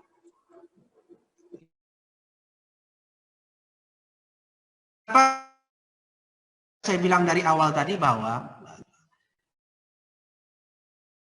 sudah tapi menurut beberapa pemikir kita itu dianggap tidak mencerminkan pendidikan untuk bangsa kita. Contoh yang dibilang tadi kan, kita diberi pembelajaran 1 sampai tingkat 2, kelas 3 sampai kelas 6, kemudian SMP, SMA. Tapi ternyata tujuannya tetap saja adalah supaya kita tidak pernah menjadi pemimpin. Gitu kan. Kita tetap tamat juga. Tapi begitu kita tamat, kita hanya bisa menjadi krani. Krani tahu ya? Krani itu kalau bahasa kampung saya tuh hanya jadi juru tulis. Hanya jadi tukang ketik. Sehebat apapun kita. Nah, Ki Hajar Dewantara termasuk orang yang memprotes itu. Uri Handayani dan segala macamnya itu ya. Nah, itu dia memprotes bahwa tidak bisa kalau pendidikan ini digerakkan untuk anak-anak didik kita. Kenapa? Karena batasan yang luar biasa diberikan Belanda untuk kita. Apa itu yang saya bilang tadi? Belanda tidak pernah mengajarkan konsep kepemimpinan. Dan itu bahaya itu. Kalau diajarkan, contohnya begini ya, saya lihatlah ke Anda ya, mungkin bagi Anda yang pernah jadi guru atau Anda yang aktif di organisasi, sekolah kita, SMP kita ada OSIS kan, SMA ada OSIS ya, perguruan tinggi ada Dewan Mahasiswa, Badan Eksekutif, itu adalah bagian dari konsep pendidikan yang berkembang secara ekstrakurikuler untuk membentuk kualitas pemimpin. Itu tidak boleh pada zaman Belanda, tidak diajarkan. Nah, jadi hanya hitung, bagus, balik. Nanti tamat, engkau jadi kerani. Kejar sama Belanda. Ya, kapan otak ini tidak berkembang? Nah, itu yang diprotes oleh Ki Hajar Dewantara. Ki Hajar Dewantara membuat konsep tiga tadi yang kita katakan, apa itu tadi? Apa namanya? Tut Wuri Handayani dari belakang memberikan keteladanan, itu membuat sehingga beliau menjadi Menteri Pendidikan pertama Indonesia. Sehingga mereka mengatakan bahwa ada satu yang tidak pernah diajarkan oleh Belanda kepada kita. Makanya orang yang alumni Belanda ini bahaya semua nih. Ada yang tidak. Salah satunya adalah kepemimpinan. Sejarah bangsa tidak pernah diajarkan. Nah, yang diajarkan hanya sejarah Belanda. Nah, ini kan hal-hal demikian ini yang mengakibatkan Belanda membuat Ki Hajar Dewantara membuat sekolah tandingan. Kenapa dia bisa membuat sekolah tandingan? Dia adalah ningrat.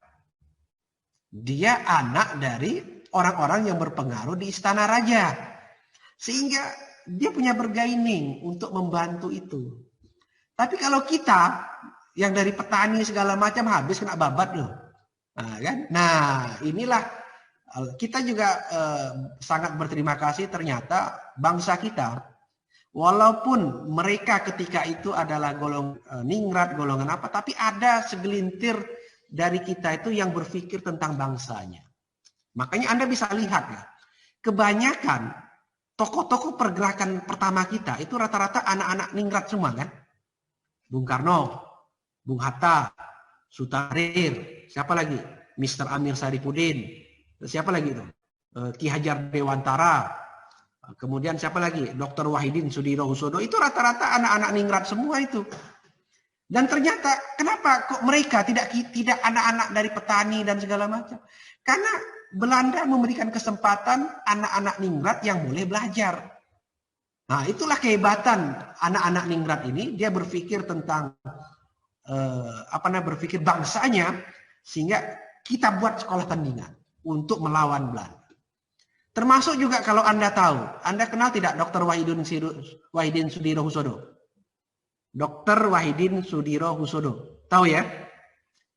Menteri Pendidikan pertama Indonesia dan orang Jawa yang dianggap dokter, padahal dia bukan dokter kalau Anda mau tahu.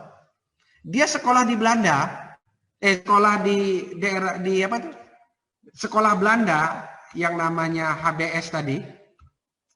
Dia hanya setingkat mantri. Tahu mantri?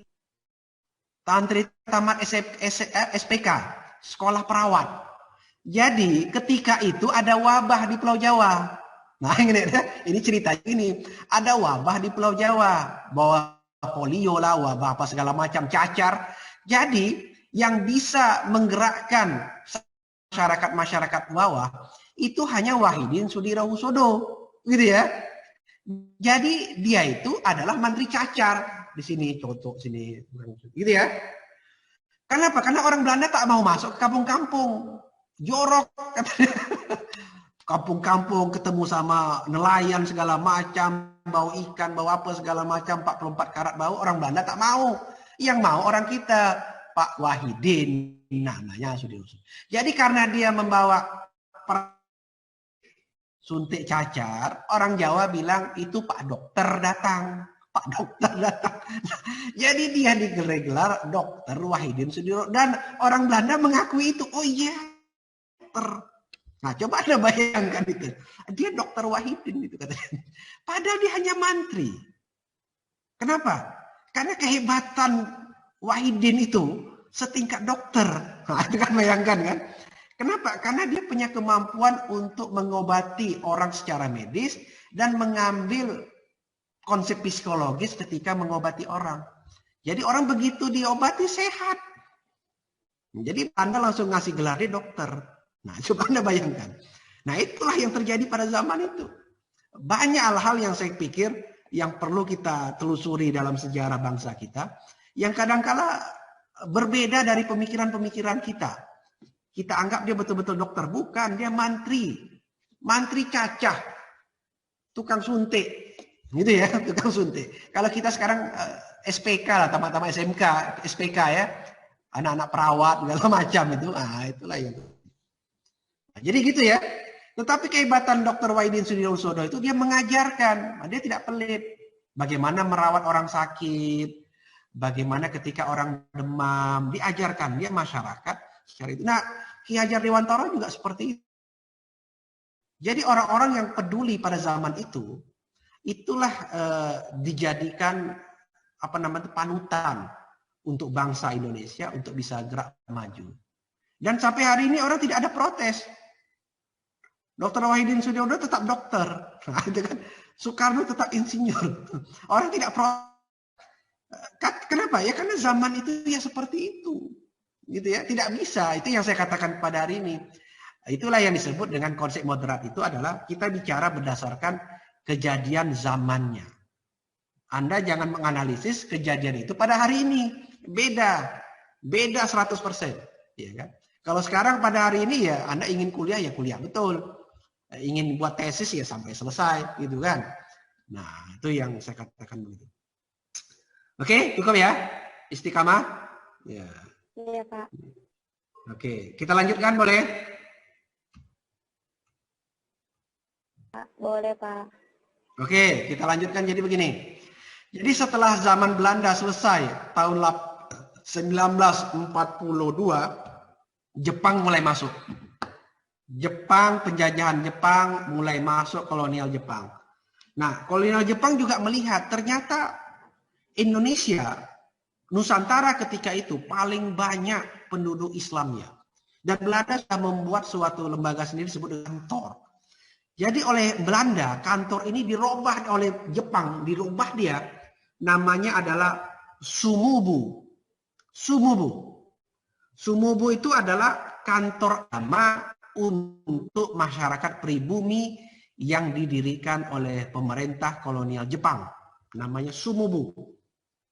Kemudian oleh Jepang, karena dia melihat bahwa ini perlu pergerakan cepat. Jadi orang Jepang itu meminta orang Indonesia ketika itu yang memimpin. Siapa ketua pertama kantor agama Sumubu di Indonesia? Namanya adalah Husein Jayadiningrat. Nah, ingat ya, Husein Jayadiningrat adalah ketua pertama kantor agama urusan pribumi Islam di Indonesia pada zaman penjajahan Jepang. Anggotanya siapa? Anggotanya adalah Abdul Munim Inada, Abdul Hamid Ono, dan Muhammad Saleh Suzuki. Wah, ini kok namanya ada nama Jepang di ujung-ujungnya gitu. Nah, itulah kehebatan orang kita ini, supaya jangan sampai kena campak sama orang Jepang, pakai nama-nama Jepang di belakang. Yamaha, Suzuki, ya Honda, Yamaha gitu kan. Masuk. Jadi kadang saya pun baca juga dalam sejarah, saya pikir hebat juga orang Indonesia ini mendekati orang-orang Jepang. Supaya apa? Karena dia melihat begini, kalau zaman Belanda, orang kita tidak boleh masuk ke dalam kantor itu. Jadi akibatnya apa? Kita kena tipu terus, gitu kan? Jadi ketika Jepang masuk, orang kita mulai mendekati Jepang supaya masuk dalam kantor itu. Supaya politik-politik Islam Jepang ke Indonesia itu bisa diketahui oleh orang kita. Jadi ada 3 pengurusnya. Abdul Munim Inada, Abdul Hamid Ono, dan Muhammad Saleh Suzuki. Itu kan Suzuki. Terserahlah Anda mau Suzuki, Yamaha, apalagi itu. Nah, itu kan. Itu jadi dengan memakai nama Jepang, ternyata orang Jepang suka. Oh, hebat ini. Padahal tujuannya apa? Supaya kita dilibatkan dalam politik Islam. Kalau tidak zaman Belanda kan dihambar. Nah, ketuanya adalah Husein Jayadiningrat. Nah, jadi 4 orang ini yang megang kantor agama pribumi Islam bagi di zaman Jepang. Nah, kemudian yang kedua, dari sinilah mulailah mereka mendirikan, menghimpun ulama-ulama, menghimpun segala macam kiai dalam perhimpunan Islam Indonesia. Nah, mulai mereka bisa masuk mengumpulkan beberapa tokoh-tokoh agama. Nah, ini oleh Jepang dianggap ini sesuatu yang luar biasa. Kenapa? Karena bisa memberikan pengaruh besar bagi kaum intelektual di Indonesia yang selama ini tidak pernah bisa dapat peran. Nah, ini dimanfaatkan juga oleh Bung Karno, oleh Bung Hatta, oleh Syahrir, oleh Ki Hajar Dewantara dan teman-teman yang semuanya pada zaman itu untuk mendekati pemerintah Jepang supaya kita bisa terlibat dalam hal bagaimana agama itu, kalau bisa orang Indonesia deh yang mimpin, orang pribumi lah yang bergerak, jangan lagi orang Jepang, jangan lagi orang apa. Nah, banyaklah nama-nama ketika itu mulai bergerak. Ya. Termasuk juga kalau Anda lihat di dalam sejarah, siapa pencipta lagu Indonesia Raya? Saya tanya. Siapa pencipta lagu Indonesia Raya? Saya tanya. Apa? W.R. Supratman. Oke. Nama lengkapnya siapa itu W.R.? Haji Rudolf. Kenapa dia pakai nama Belanda? Nama dia tuh Supratman, tahu? Dia lahir pada Hari Wage, Jawa. Ya kan? Wage Rudolf Supratman. Dia lahir Hari Wage, nama dia Supratman. Kenapa dia pakai Rudolf? Supaya lagu yang dia ciptakan itu boleh disiarkan pada zaman Belanda. Nah, itu kehebatan. Ya kan? Nah, jadi Anda kalau melihat faktor sejarah, Anda harus melihat kondisi pada zamannya. Nah, jadi orang tuh begitu. Bukan dia menjadi Belanda, bukan dia menjadi Jepang. Karena dia pikir begini, pemerintah itu pasti punya kebijakan, pasti punya politik. Kalau Anda ingin paham politik mereka, Anda harus masuk dalam golongan mereka. Begitu ya? Kalau tidak, Anda selamanya akan tetap berada orang yang berada di luar. Nah, kita begitu juga banyak. Nah, jadi saya katakan, contoh hari ini apa yang digerakkan pada hari ini. Nah, Anda ikuti. Insya Allah kalau Anda punya yayasan nanti dibantu pemerintah banyak itu. Atau pakai nama-nama apa gitu kan? Nah, ini Ibu Megawati atau segala. Nah, itu. Begitulah. Ini bukan persoalan kalau bahasa Melayu bilang itu tebal muka tembok lah, hidung tak mancung, mimpi disorong-sorong lah, tahap. Ini strategi. Ya. Ingat ya, strategi itulah kehebatan dari bangsa Indonesia. Ketika melihat situasi bergerak, dia cepat mengakomodir diri. Ya, mengakomodir diri. Begitu. Makanya Anda lihat macam Bung Karno, Bung Hatta, Syahrir, dan segala macam itu gaya-gaya Belanda. Semua dia pakai baju. Kalau tidak seperti itu, dia tidak akan pernah dilibatkan di dalam sistem pemerintahan ketika itu. Nah, itu bisa bayang. Maka saya tengok fotonya kan foto pakai jas semua itu kan. Padahal mana ada orang Indonesia pakai jas? Nah, kenapa dia pakai jas? Karena ketika itu jas itu adalah simbol pakaian resmi Belanda. Jadi dia harus pakai. Sama juga lah kawan-kawan si Suzuki, siapa lagi nih? Si Inada, si Ono. Mana dia dapat Suzuki? Motor Suzuki yang belum ada pun pabrik Suzuki ketika itu kan. Tapi dia membahasakan diri. Wage Rudolf Supratman. Supaya apa? Supaya tahun 1928 waktu Sumpah Pemuda itu bisa dinyanyikan lagu itu. Nah itu kan. Kalau tidak Belanda marah.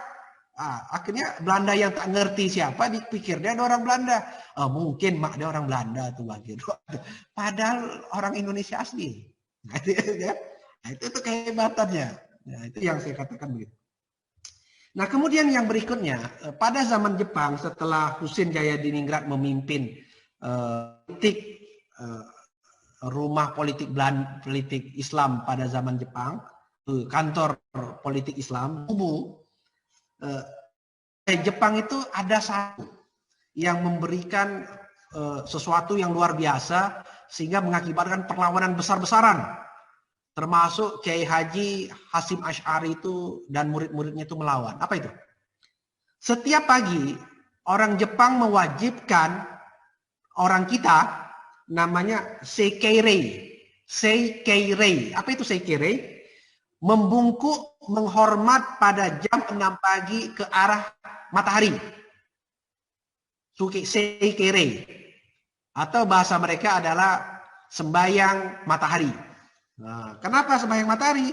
Karena, nah ini ya, karena Kaisar Jepang itu dianggap keturunan Raja Matahari. Wah, itu kan Raja Matahari. Entah iya, entah tidak, entah buaya, entah kata, tak tahulah tuh. Tapi sampai hari ini saya tak pernah tengok pun matahari. Makanya bendera Jepang kalau Anda lihat itu macam matahari. Ya kan? Ya, karena simbolnya seperti itu. Nah, ulama-ulama kita ada yang banyak yang protes karena dianggap itu penyembahan. Tapi ada juga yang pandai. Nah, pandai. Pandai bagaimana? Kenapa kok dianggap itu menyembah dewa matahari? Bahkan terjadi banyak pesantren yang dibredel, yang diapa segala macam. Kenapa? Karena pendekatannya adalah pendekatan teologis. Pendekatannya adalah pendekatan psikologis. Tapi ada yang memakai suatu pendekatan sosiologis.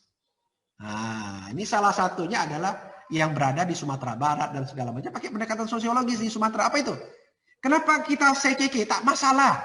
Niat kita bukan untuk nyembah matahari. Apa? Senam pagi. Senam pagi. Nah, jadi ini kan soal pemahaman. Kalau Anda bawa konsep sekeke itu dalam konteks teologis, Anda dianggap musyrik. Menyembah dewa matahari. Tapi kalau Anda mengatakan tak masalah, Pak. Pagi-pagi kan jam 6 sampai jam 7 kan. Kenapa? Sehat badan, ada masalah. Biarin aja. Selamat. Akhirnya apa? Akhirnya banyaklah, tidak terlalu banyak pemberontakan-pemberontakan yang berada di daerah-daerah tertentu. Ini kan tergantung cara kita memahami itu. Nah, setelah itu mulai gerak, akhirnya apa? Pada masanya kemudian Jepang kalah pada Perang Dunia Kedua tahun 1945 dengan dibuktikan Nagasaki dan Hiroshima dibom. Ketika sudah dibom, pertanyaannya adalah terjadi kekosongan pemerintahan di Indonesia. Nah, ini kesempatan ini diambil oleh Bung Karno dan Bung Hatta dan pejuang-pejuang kita untuk memproklamirkan Indonesia. Ya kan? 17 Agustus kekosongan kekuasaan akibat Belanda sudah dikalahkan oleh Jepang, Jepang dikalahkan oleh sekutu, dan ketika itu tidak menggerakkan memimpin Indonesia. Jadi kesempatan itu dipakai untuk memproklamirkan Indonesia berdiri. Sampai bergerak sampai tahun 1950 itu mempertahankan kemerdekaan terus itu. Agresi militer Belanda dan segala macamnya, itu Bung Karno, Hatta akhirnya mulai bergerak. Nah, yang jadi persoalan di kita adalah bagaimana dengan kantor agama yang dibentuk oleh pemerintah Jepang dan sekolah-sekolah yang dulu pada zaman Belanda dan Jepang. Nah, pada zaman Belanda mereka sudah membentuk beberapa sekolah yang saya bilang tadi ya. Ada sekolah rakyat, HIS, MULO, HBS, AMS dan segala macamnya. Itu oleh Jepang diganti nama. Nah, diganti nama sesuai dengan bahasa Indonesia, bahasa Melayu. Kenapa? Karena orang Belanda sudah memakai bahasa Belanda, ketika terjadi peralihan ke zaman orang Indonesia tidak pandai bahasa Jepang. Jadi mengalihkan dari bahasa Belanda ke bahasa Jepang, itu ke bahasa Melayu dulu. Nah, ke bahasa Melayu baru mengarahkan ke bahasa Jepang. Ternyata Jepang hanya 3 tahun. Jadi akibatnya apa? Tidak seluruh bahasa Jepang bisa terakomodir. Akhirnya lembaga ini dipribumikan, dinasionalisasikan.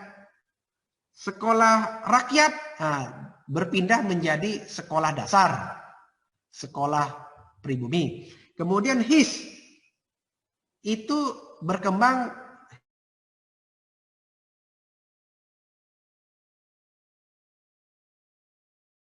dan MULO berganti nama adalah sekolah jenjang pertama. Nah, diganti. Kemudian HBS berganti sekolah jenjang menengah. Nah, itu diganti. Namanya diganti. Lembaganya itu juga yang dibentuk oleh Belanda, tapi diambil alih oleh Jepang, namanya diganti. Jadi, sekolah rakyat dengan HIS itu digabungkan jadi satu, sehingga kelasnya kelas 1 sampai kelas 6. Kalau dulu kan kelas 1 sampai kelas 2, 3 sampai 6 akhirnya digabungkan oleh Jepang sehingga menjadi 1 sampai 6. Kemudian kemudian MULO berganti nama menjadi sekolah pertama. Nah, kemudian HBS menjadi sekolah menengah. SMA hari ini. Nah, HMS adalah sekolah yang berhubungan dengan bidang tertentu ketika itu. Kalau dia bahasa ya bahasa, bidang perawat ya perawat, teknik ya teknik, STM dan segala macamnya itu. Nah, ketika sudah berganti nama itu menjadi apa namanya nih bahasa Melayu, nah, mulailah tahun 1946 terbentuk agama dan Kementerian Pendidikan. Nah, itu ya. Agama dan Kementerian Pendidikan. Kenapa? Karena waktu itu pendidikan agama ini mulai diambil peran oleh kaum agamawan yang dipelopori oleh NU dan kawan-kawan. Nah, mereka yang nasionalis itu mengambil sekolah umum sehingga menjadi dasar gerak untuk kemerdekaan. Nah, inilah yang menjadi cikal bakal kenapa pendidikan di Indonesia sampai hari ini itu dikelola oleh dua lembaga, Kementerian Agama dan Kementerian Pendidikan Nasional. Karena sejarahnya begitu. Kenapa? Dulu Pak Kiai itu tidak mau masuk kepada sekolah yang dinasionalisasikan dari zaman Belanda, Jepang, dan zaman kemerdekaan. Tak mau Pak Kiai. Mereka mengatakan kami sudah ada madrasah. Kami sudah ada pondok pesantren. Dan ini asli Indonesia. Tidak mau kami masukkan ke dalam sekolah yang ada dari Belanda. Nah, terjadilah perubahan politik pendidikan. Akhirnya disepakati bahwa madrasah, pondok pesantren, perguruan tinggi Islam, termasuk Anda, Win Sultan Toha Saifuddin, itu di bawah Kementerian Agama. Kemudian sekolah-sekolah yang sudah dinasionalisasikan tadi antara Mulo, His-Has itu berkembang menjadi SD, SMP, SMA, SMK, perguruan tinggi umum di bawah Kementerian Pendidikan Nasional, Kementerian dan Kebudayaan. Nah itu tadi. Nah sampai hari ini bergeraknya seperti itu. Nah kalau kita katakan Pak, kenapa tak digabung aja Pak? Kan pendidikan juga gitu kan. Ya sejarahnya beda. Sejarahnya beda. Itu kita belum lahir. Nanti ngamuk orang tua tuh. Nah itu kan. Tiba-tiba kiblat kita nak nyatikan satu. Ngamuk orang tua tuh. Engkau tak tahu sejarah kata dia. Aku berjuang depan Belanda. Nah, kita kalau udah ngomong macam gitu. Tak habis, tak bisa. Kita angkat tangan lah. Karena kita tidak ketemu zaman Jepang. Kita tidak ketemu zaman Belanda. Yang kita ketemu apa? Zaman sekarang nih lah. Zaman internet gitu. Nah, kecuali misalkan, ini mohon maaf. Orang-orang tua itu udah tak ada lagi. Nah, itu kan entah 10 tahun lagi, 20 tahun lagi. Kita baru boleh. Kenapa? Karena generasinya sekarang masih ada. Nah, itu yang saya katakan terjadi perubahan dinamika seperti itu. Nah, itulah yang menjadikan perkembangan politik agama di Indonesia ini menarik untuk dibahas karena kita memiliki sejarah panjang. Beda sama di Malaysia. Malaysia tidak ada istilah Kementerian Agama mengurus pendidikan agama, yang ada Kementerian Umum. Kenapa? Karena agama itu di bawah sultan. Nah, jadi kalau yang umum itu di bawah negara, di bawah pemerintah. Nah, kalau kita tidak. Nah, itu yang terjadi perbedaan faktor sejarah yang muncul. Nah, sekarang sudah mulai bergerak antara pendidikan umum dan agama mulai masuk ke dalam sistem pembelajaran model yang satu. Apa itu? Pesantren sudah mulai mengadopsi sistem modern. Makanya ada pondok pesantren yang di dalamnya SMP, SD, SMA. Ada kan? Ada, di Jambi banyak itu. Nah, kemudian yang di sekolah umum. Ada yang mengenal sekarang SD Islam, SMP terpadu, SMA terpadu. Tetapi dia tidak bisa memadukan politiknya. Ya, yang dia padukan apanya? Kurikulumnya. Nah, ini ya yang saya katakan. Nah, ini yang dinamika politik pendidikan di Indonesia itu yang mengakibatkan cara pandangnya beda. Jadi kalau Kementerian Pendidikan Nasional itu mengelola sekolah yang berbasis nasionalisme. Tapi Kementerian Agama mengelola sekolah yang berbasis nilai agama. Nah, ini yang sudah ada nomenklaturnya sampai hari ini dalam bentuk peraturan pemerintah dan perundang-undangan. Ini yang saya katakan pada hari ini bergerak seperti itu. Oke, saya pikir itu yang saya sampaikan untuk tahap awal. Bahkan ini ada informasi lagi. Nah, nanti ini sebagai tahap hanya untuk pengantar Anda untuk buat makalah. Kementerian Pendidikan Nasional itu hanya mengelola 6 saja. 6 lembaga. Anda bisa bayangkan. 6 lembaga. Apa itu? Pertama PAUD atau TK. Yang kedua SD. Yang ketiga SMP. Yang keempat SMA. Yang kelima SMK. Yang keenam perguruan tinggi umum. Hanya 6. Ya, 6. Itu yang formal. Tapi kalau Kementerian Agama apa yang dikelola dia? Wah, ini banyaknya luar biasa. Pertama, PIAUD, Raudatul Atfal, Madrasah Ibtidaiyah, Madrasah Sanawiyah, Madrasah Aliyah, Madrasah Aliyah Kejuruan, Pondok Pesantren, Madrasah Takmiliyah atau MDA, TPQ, ada 8. Lebih banyak Kementerian Agama mengelola pendidikan daripada Kementerian Pendidikan Nasional. Kenapa? Ya begitulah. Ini kalau tidak dijadikan satu, ya mudah-mudahanlah Anda jadi presiden atau apa nanti bisa digerakkan. Kalau sekarang luar biasa. Saya saja mengatakan terlalu banyak lembaga. Karena itu tadi kita sangat mengakomodir faktor sejarah. Tak bisa dihilangkan. Nanti orang-orang tua kita, perumus-perumus negara, bangsa itu akan ngamuk dia. Kenapa? Karena TPQ itu, Taman Pendidikan Al-Quran itu sudah ada sejak Indonesia sebelum merdeka. Tapi namanya bukan TPQ. Namanya pesantren Salafi. Nah, yang Salafiyah itu bukan banyak juga. Akhirnya berkembang menjadi Taman Pendidikan Al-Quran secara modern pada hari ini.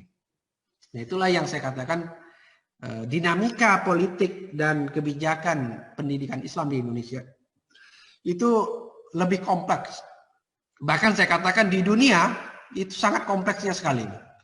Ya, di Malaysia saja tidak seperti ini kompleksnya. Biasa saja deh. Di kita, karena saking kreatifnya itulah.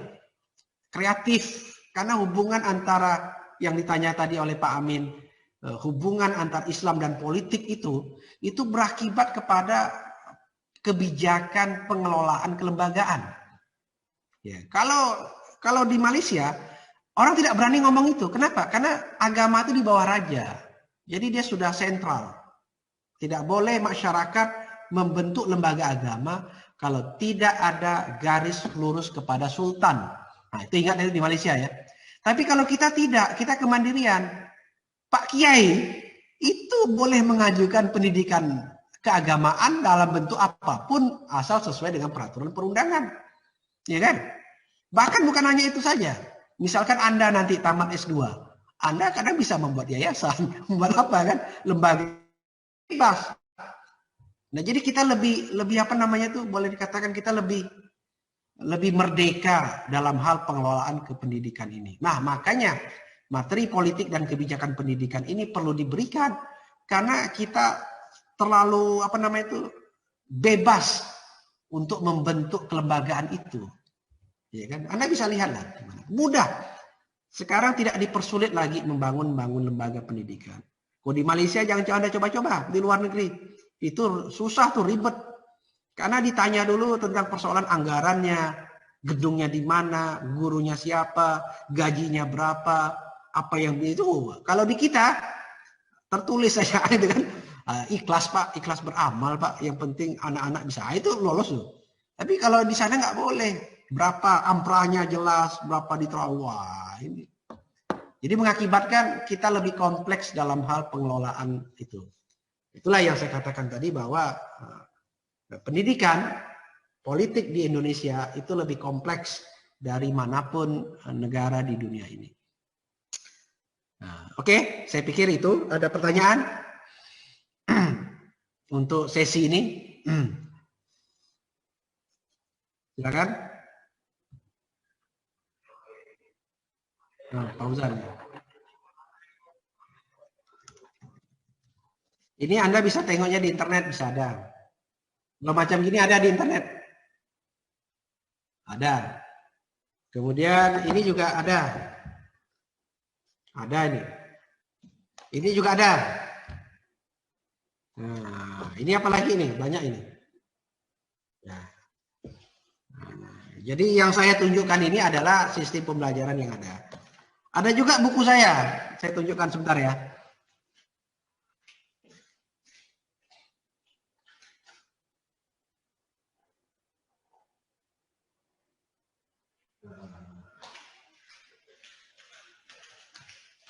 Nah, ini kalau ini buku saya, pemikiran moral Raja Laji ketika pada zaman Kesultanan Riolingga. Ini ada.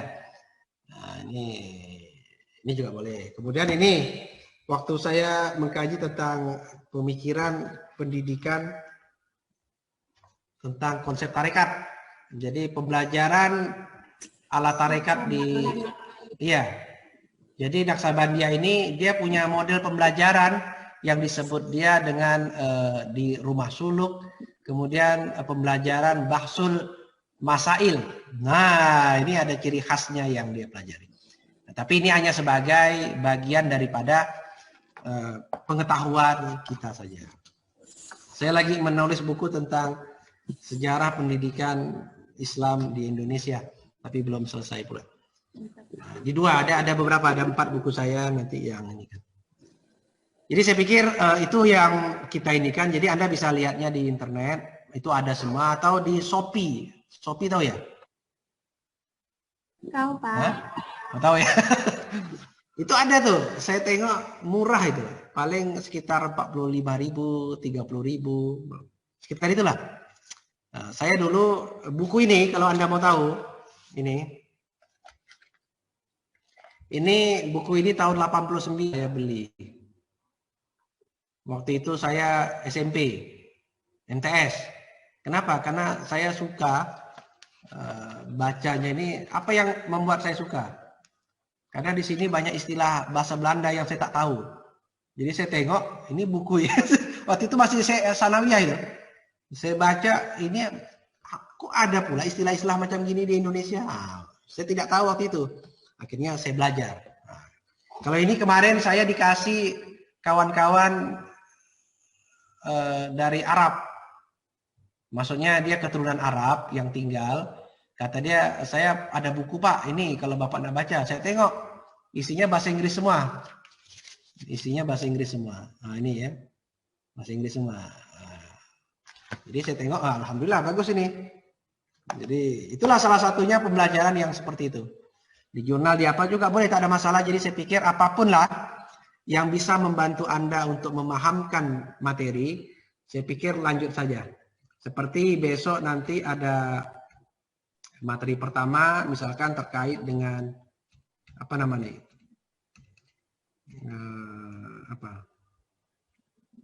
tentang perkembangan pendidikan Islam pada zaman kolonial. Itu saya minta ada 2 zaman ya, zaman Belanda dan zaman Jepang saja. Jadi yang saya berikan ini nanti akan menjadi bagian. Jadi Anda tinggal buat makalahnya. Kalau tidak makalah pun kertas kerja pun boleh. Kertas kerja tahu ya? Kertas kerja itu hanya berisi materi inti yang Anda buat. Kemudian ada footnote atau middle note. Dan dia tidak panjang, paling sekitar 7 halaman saja.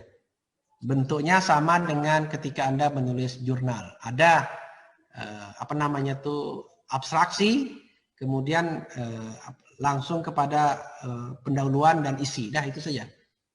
Kemudian tak usah banyak-banyak lah. Yang penting bagi saya adalah Anda mampu menulis terhadap konsep ini, karena ini bagian dari pelaporan. Jadi nanti saya apa? Pak, Ya. kemarin Bapak ngasih cara ngambil mandi jurnal ini. Oh iya. Tadi kemarin saya juga ada ini kan ke apa? Cuman ini kondisinya agak tak bisa. Nanti saya share. Saya share ya. Saya share ke grup bagaimana mekanismenya sehingga dia bisa apa. Nanti saya foto saja. Pembelajaran bagi saya itu dari manapun Anda bisa dapat. Yang penting adalah apa yang Anda lihat apa yang Anda cari di situ, itu bisa Anda pertanggungjawabkan. Jurnalnya jelas dan segala macamnya. Gitu ya. Jangan khawatir lah, justru kuliah pada era sekarang itu lebih enak daripada zaman saya. Zaman saya kalau tidak ada buku, kalau tidak ada apa, waduh itu nulis makalah pun susah. Seharian duduk di pustaka, LR juga kita ribetnya. Tapi ketika saya kuliah di Malaysia, itu dosen-dosen dari Malaysia, profesor-profesor itu bilang, kenapa you buat diri you susah, kata dia. Sekarang dunia ada modern, semuanya pun ada. Tinggal you mau buka apa tidak. Gitu. Nah, jadi caranya macam mana? Ya belajar, buka materi, tengok di jurnal. Alhamdulillah dapat semua. Sehingga kita bisa mengambil itu menjadi bagian dari proses pembelajaran kita. Nah, cuman itu tadi kelemahannya adalah kita tidak bisa mengakses beberapa buku karena buku tersebut itu kadang bisa di-online-kan, kadang tidak. Tapi kalau jurnal semuanya online. Jangan khawatir, materi yang saya berikan ini, makalah pertama, kedua, ketiga, keempat, itu paling banyak materinya di internet. Di jurnal terutama. Jadi jangan ngambilnya di Facebook atau ngambilnya di mana tuh. Blog ya, ngambilnya di jurnal. Paling banyak ini. Saya saja sudah lihat tentang makalah pertama itu ada sekitar 30 berbicara tentang itu. Jadi enak. Zaman Anda ini zaman yang boleh dikatakan semuanya serba instan, dapat semuanya cepat. Gitu ya. Itu yang saya sampaikan. Kemudian juga ini apa namanya nih? Ya. Salah satunya juga tadi saya katakan bahwa dinamika perkembangan pendidikan di Indonesia ini luar biasa banyak. Contoh pondok pesantren ya, saya kasih tahu Anda pondok pesantren. Pondok pesantren itu macam-macam. Ada yang model salafi, ada yang model asy'ari, ada yang model modern. Nah, itu macam-macam. Ada yang pakai paket A, B, C, diniyah takmiliyah, awaliyah, wusto, ulia, semuanya. Ini yang mengakibatkan cara pandang kita terhadap perkembangan dinamika pembelajaran ini. Semuanya perlu ada pengaturan. Ya, kalau tidak, nanti beratnya luar biasa. Gitu ya. Oke.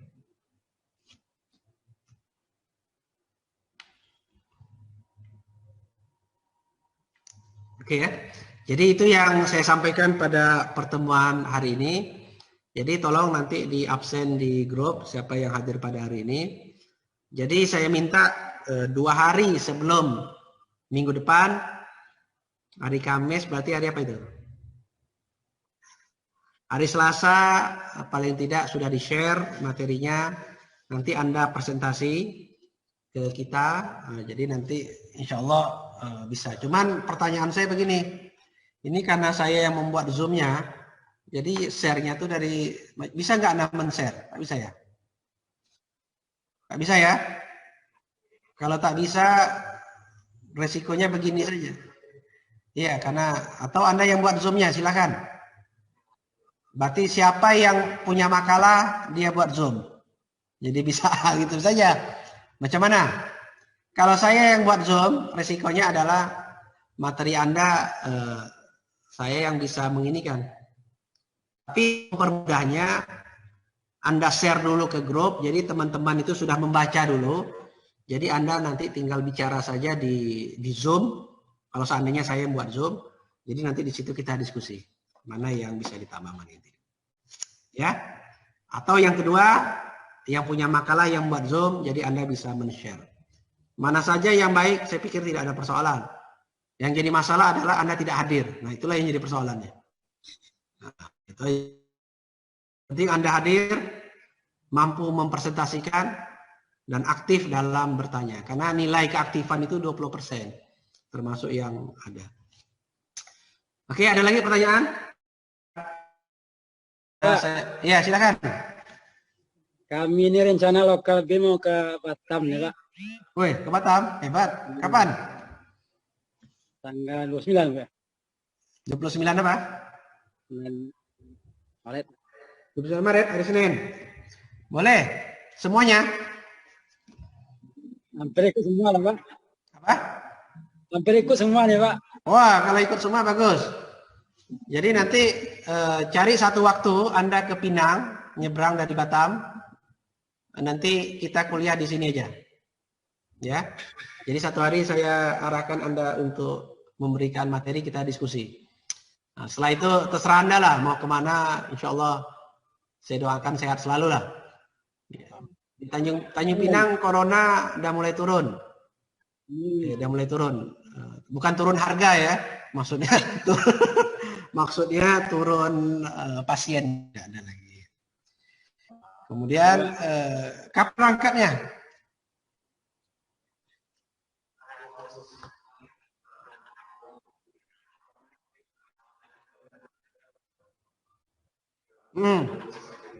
Oh, 29 ya? Oke, jadi tanggal... Berarti Anda ke Batam atau?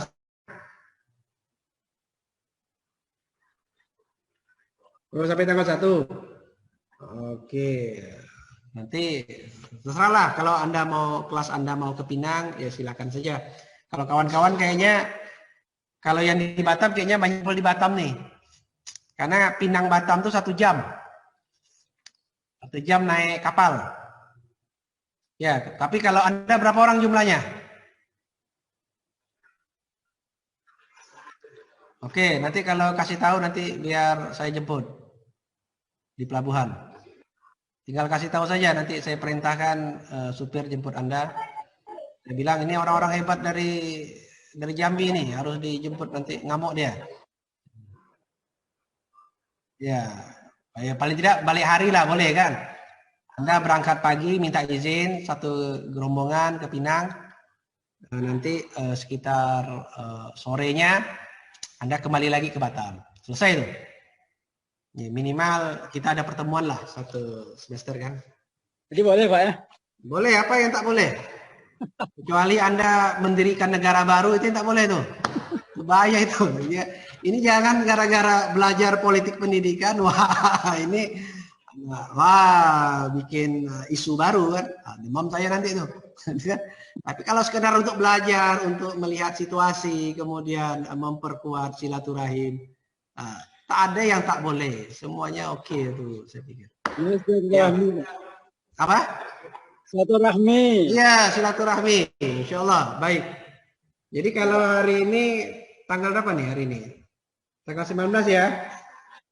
Jadi minggu depan itu tanggal 25 ya. 25 kita masih kuliah sekali lagi. Nah, setelah itu baru Anda ke sini ya. Nah, boleh. Atau yang presentasi tanggal 20 apa? Yang presentasi makalah selanjutnya siapa? Nah, macam mana Pak Amin presentasinya luring, distain. Macam mana? Jadi siapkan, jadi sehingga kalau seandainya 29 mungkin tanggal 30 atau 31. Jadi tidak payah pakai begini lagi. Jadi khusus satu orang nanti yang makalah kedua ya, makalah ketiga ya, makalah berapa?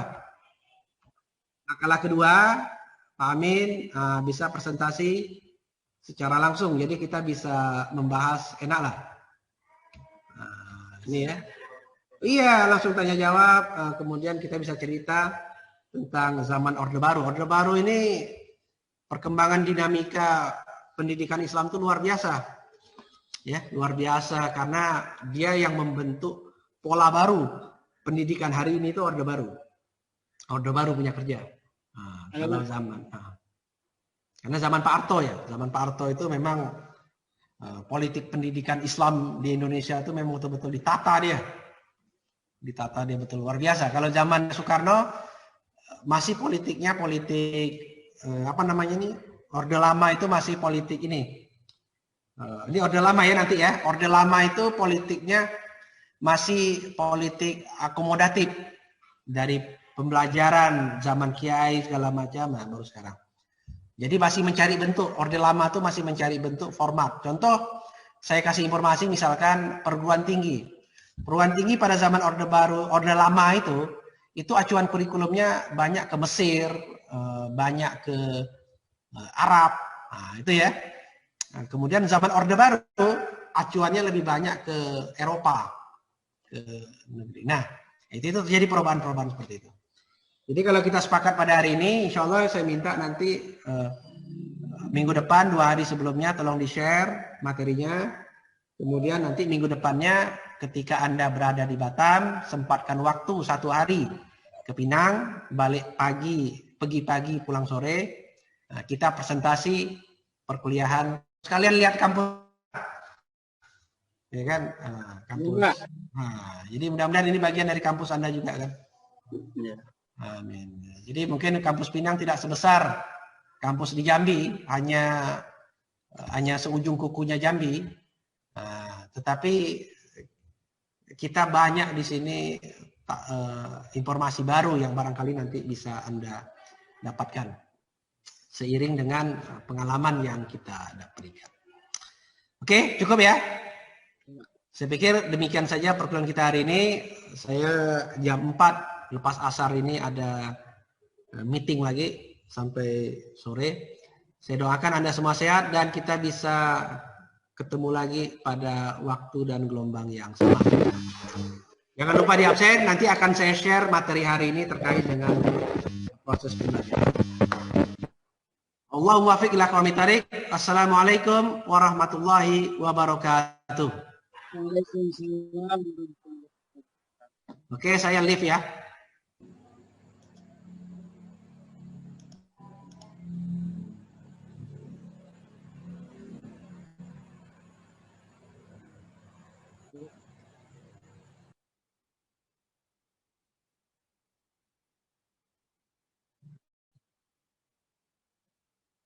Ya.